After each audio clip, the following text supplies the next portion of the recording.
టీ20లో భారత తుది జట్టు ఎలా ఉంటుందనేది ఆసక్తి రేపుతోంది. టీ20 వరల్డ్ కప్ అందుకున్న సూర్యపై వేటు పడటంతో జట్టులోకి కెప్టెన్గా శ్రేయస్ అయ్యర్ ఎంట్రీ ఇచ్చాడు. ప్లేయర్గా కెప్టెన్గా సూర్య ప్లేస్లో శ్రేయస్ అయ్యర్ ఫిక్స్ అయిపోయాడు. ఈ మ్యాటర్లో ఎలాంటి చర్చ లేదు. కానీ టీనేజ్ సంచలనం వైభవ్ సూర్యవంశీ కూడా భారత జట్టులో ఛాన్స్ దక్కించుకున్నాడు. చిన్న వయసులోనే అవకాశాన్ని అందుకున్నాడు. వైభవ్ సూర్యవంశీ ఓపెనర్గానే బరిలో దిగుతాడు. అయితే వైభవ్ ఎంట్రీతో ఎవరిపై వేటు పడుతుందనే చర్చ ఎక్కువవుతోంది. గత టీ20 వరల్డ్ కప్లో టీం మేనేజ్మెంట్ రకరకాలుగా ప్రయోగాలు చేసింది.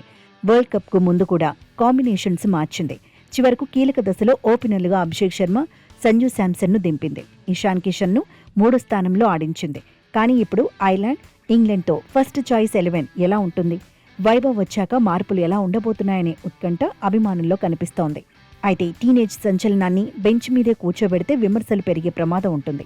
అందుకే వైభవ్కు తుది జట్టులో ఖచ్చితంగా ఛాన్స్ దొరుకుతుందనే అంచనాలున్నాయి.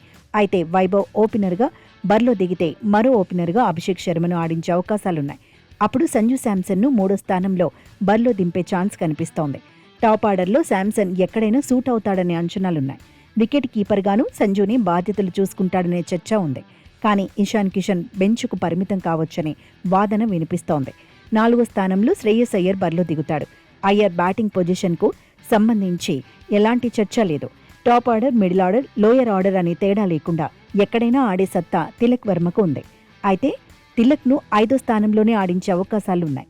6వ స్థానంలో పేస్ ఆల్రౌండర్ శివం దుబే, 7వ స్థానంలో మరో పేస్ ఆల్రౌండర్ నితీష్ కుమార్ రెడ్డి బరిలో దిగే ఛాన్స్ కనిపిస్తోంది. ఆ తర్వాత ఫస్ట్ చాయిస్ స్పిన్ ఆల్రౌండర్గా అక్షర్ తుది జట్టులో ఉంటాడనే అంచనాలు ఉన్నాయి. 9వ స్థానంలో పరిస్థితులను బట్టే హర్షిత్ రాణా లేదంటే వరుణ్ చక్రవర్తిని తీసుకునే అవకాశాలుంటాయని చర్చ జరుగుతోంది. పేస్ విభాగంలో సిరాజ్, హర్షదీప్ కీలకమనే అంచనాలున్నాయి.